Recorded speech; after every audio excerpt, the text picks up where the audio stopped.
Olá pessoal, tudo bem? Nessa videoaula de hoje, vamos dar continuidade ao nosso estudo de polinômios e hoje vamos estudar as equações polinomiais ou algébricas, conhecido também como algébricas, equações algébricas, raiz de um polinômio e como resolver as equações algébricas, né?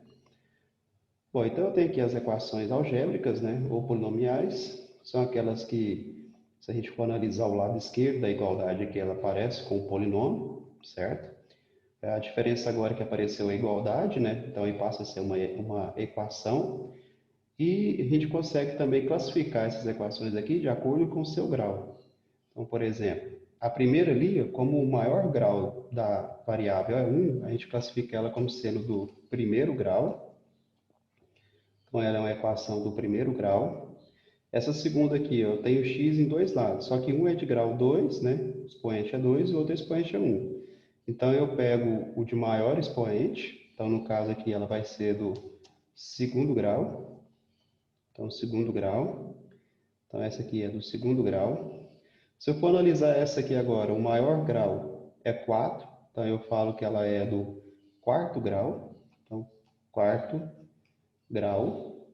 E a última ali agora, se a gente for analisar ela, o maior expoente dela vai ser 3, né? Então, ela é chamada, então, equação do terceiro grau, ok?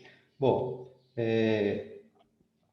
os coeficientes agora, eles podem ser tanto números reais quanto complexos. Então, a gente vai falar que os coeficientes, então, serão números complexos, né? Então, pode aparecer número real, inteiro, fracionário, pode aparecer decimal e também pode aparecer os números complexos. Então, os números que acompanham as letras são chamados de coeficientes.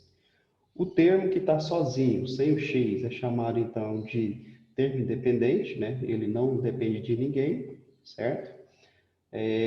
Então aqui a gente conseguiu determinar o que é uma equação polinomial, verificar seus coeficientes, então, que pode ser números complexos, e determinou o seu grau. A raiz de um polinômio. Então, o que é a raiz de um polinômio? A raiz de um polinômio, pessoal, ele vai te dar a raiz de um polinômio ou raiz da equação, né? Então, se quiser colocar aqui também, aqui, ó, raiz da, deixa eu ver por aqui, raiz da, então, raiz da equação, né? Então, a gente trabalhou lá um polinômio, ou conhecido também raiz da equação. O que vai ser então? Vai ser quando a gente substituir a variável pelo valor que ele vai me dar. Se o resultado der zero, a gente fala que é raiz dessa equação, né? Quando é polinômio, quando não tem a igualdade aqui, certo? Então, se o resultado der zero aqui, a gente fala que esse número é raiz dessa equação. Se não der zero, ele não vai ser raiz da equação. Então, fazendo os cálculos aqui, vai ter 5 ao quadrado menos 7 vezes 5 mais 10. E o resultado disso tem que dar zero. Então, vamos verificar se isso aqui vai dar zero. Então, isso aqui vai ficar igual. 5 ao quadrado é 25. 7 vezes 5 é 35. Mais 10. 25 menos 35 dá menos 10. E menos 10 com mais 10 vai dar zero. Então, se deu zero, quer dizer então que o 5 é raiz desta equação. Então, aqui é zero. O próximo agora, eu tenho aqui uma equação do terceiro grau e vou verificar se o 1 é raiz dela. Então, eu vou substituir. Onde tem x, eu troco por 1. Então, vai ficar 1 ao cubo menos 3 vezes 1 ao quadrado menos 2. Isso aqui vai ficar igual. Você percebe que eu não estou colocando zero aqui ainda, né? Eu vou verificar se essa conta vai dar zero. Porque se eu já colocar zero, que eu estou afirmando que o resultado é zero. Então, eu tenho que resolver primeiro. 1 ao cubo é 1. 1 ao quadrado é 1 vezes 3 dá 3, menos 2. E aí, o que vai acontecer? Ó, 1 menos 3 dá menos 2. Menos 2 com menos 2 dá menos 4. Então, quer dizer o quê? Como o resultado aqui não deu zero, ele deu diferente de zero, então a gente fala que o 1 não é raiz desta equação. Bom, e como a gente vai determinar as raízes dessa equação, né? Essas duas primeiras aqui já são bem conhecidas, né? Então, essa aqui é uma equação do primeiro grau. Então, para a gente resolver ela, basta a gente isolar a variável x, né? Então, 3x é igual a 5. Então, x é igual a 5 terços.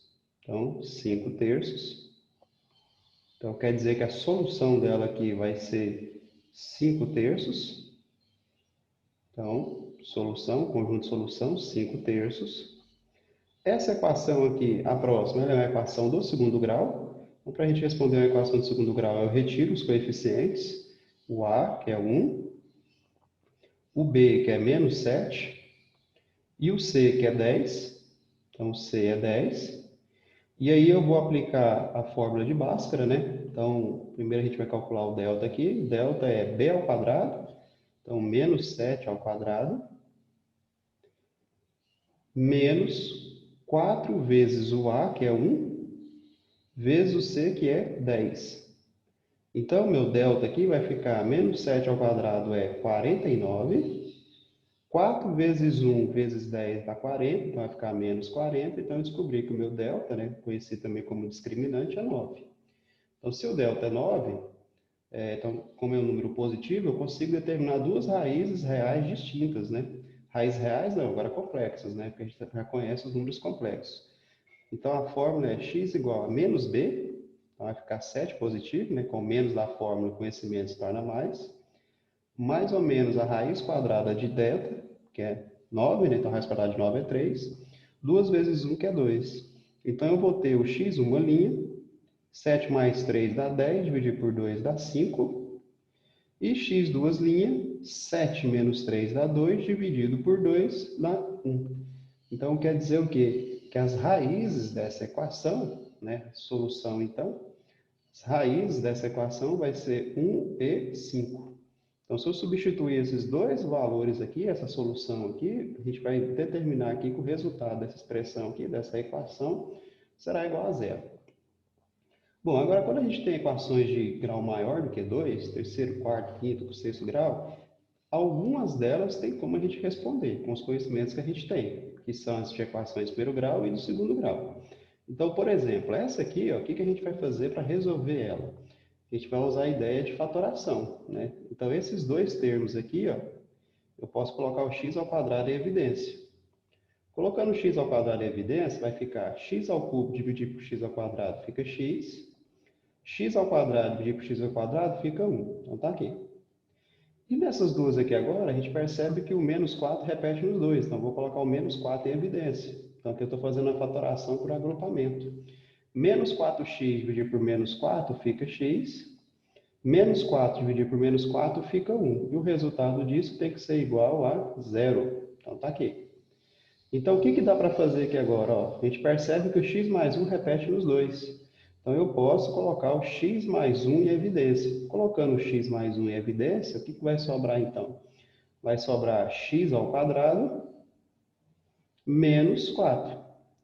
Aí eu tenho um produto de dois números, onde o resultado dele é zero. Então, quando que isso vai acontecer? Quando o primeiro for zero, então x mais 1 foi igual a zero.